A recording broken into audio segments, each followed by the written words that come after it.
There's a nameless hunger in you, the urge to leave yourself behind. We have a word for this, and it's an accusation, escapism.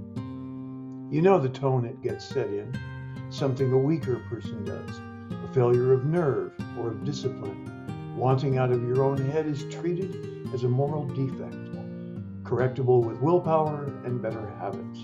And that word has done more damage than almost any other in the language of the soul.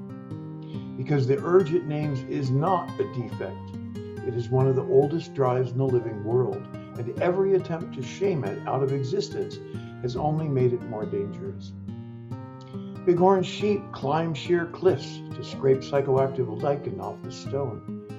Caribou dig mushrooms out of the snow. Horses and cattle go after loco weed and keep going back long after it has started to harm them. Cats and tigers roll in catnip. Dozens of bird species get drunk on fermented berries and raid poppy fields for the seed. And moths do it, bees do it, snails do it.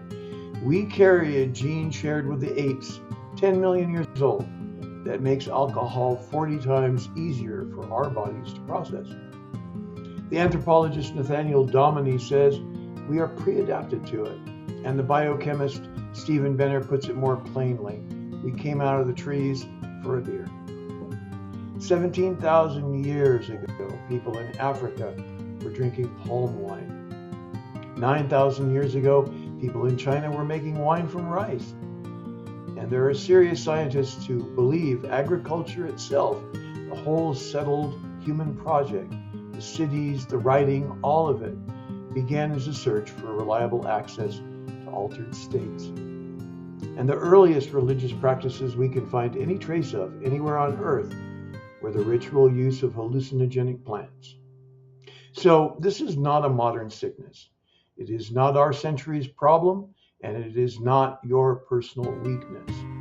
It is an appetite, and it is as old as our blood. You don't decide to be hungry. Hunger arrives. Your only real choice is what you eat. The urge to leave yourself behind works exactly the same way. It arrives, it does not ask permission, it does not accept refusal. If you ignore it long enough, it doesn't go quiet, it just stops telling you what it wants. Here is what makes the accusation so wrong. The mind you're trying to leave is not reality. It is a filter. Ordinary waking consciousness is a survival instrument tuned to the threat and status and the next hour.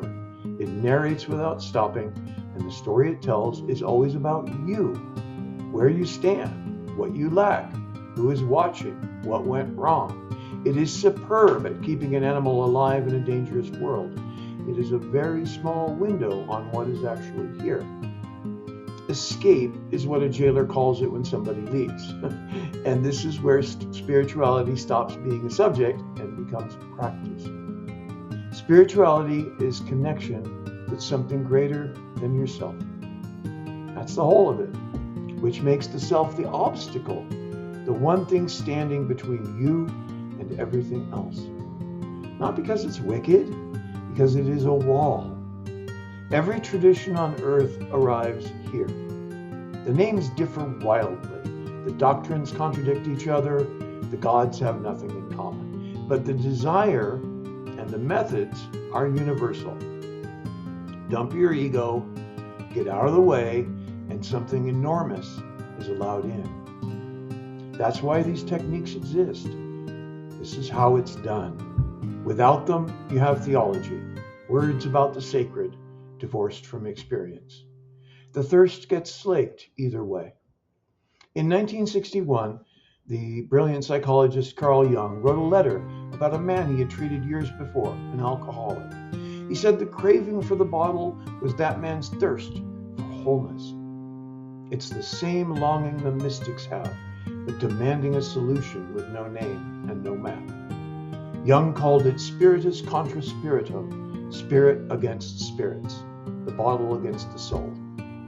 Sit with what that means about the people you know for a minute. The one who cannot stop drinking. The one who got lost in pills.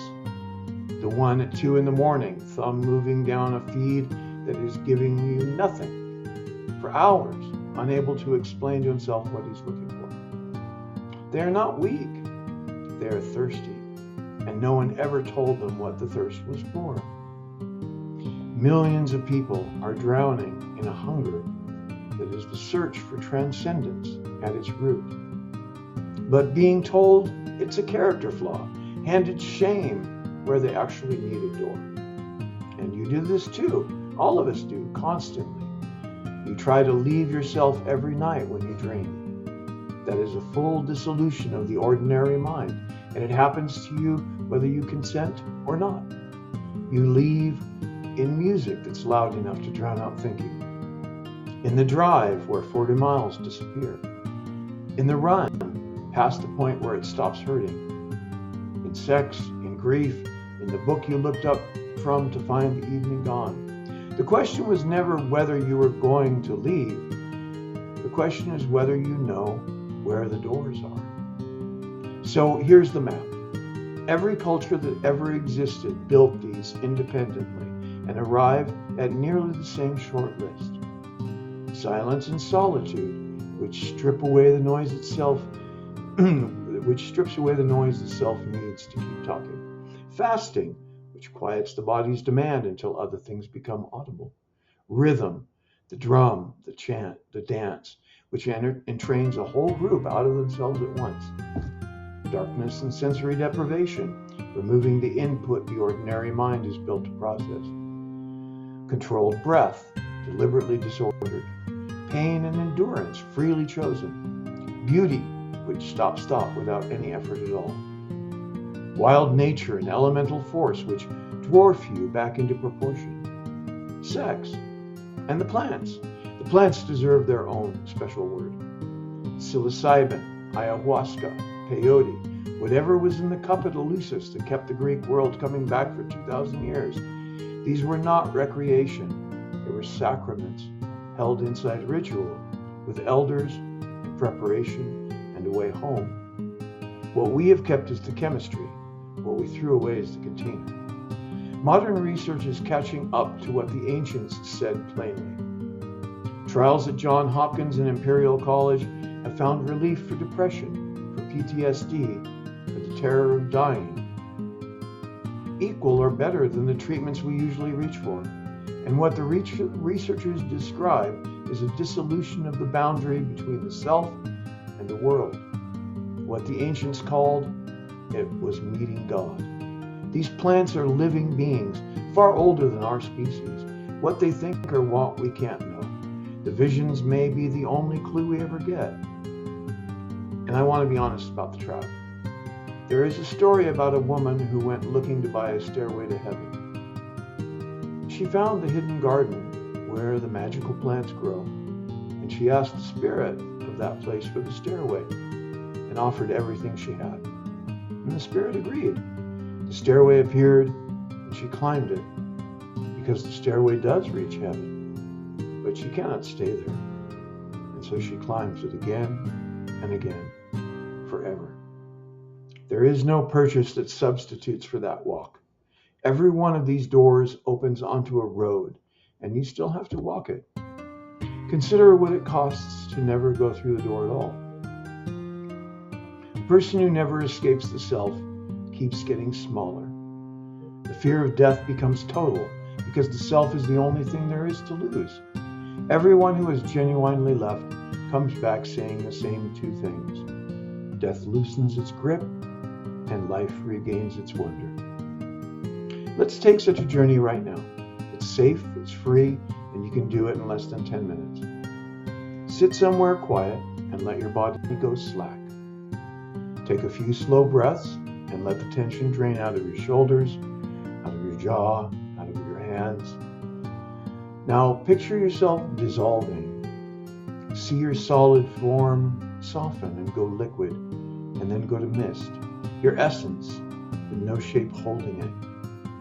Now choose something that you love, something you find beautiful or fascinating or old. A tree you know, a stone, a river, a hawk, a mountain you can see from where you live. Study it a while, its texture, its weight, its color, how long it lives, how it moves, what it touches, and what touches it.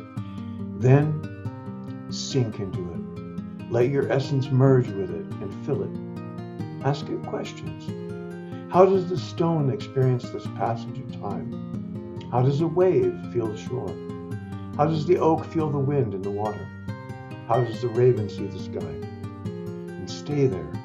Live that for a while. Let its way of sensing the world change the way that you see and perceive it. Come back slowly and let that transformation stay with you. That's the whole mechanism. You let go of yourself and something greater came in and you return different. You're going to leave your ordinary mind tonight one way or another. Everyone does. The only thing you actually get to decide is whether you choose the door or the door chooses you. Choose it, and the hunger you've been fighting your whole life turns out to have been pointing somewhere the entire time.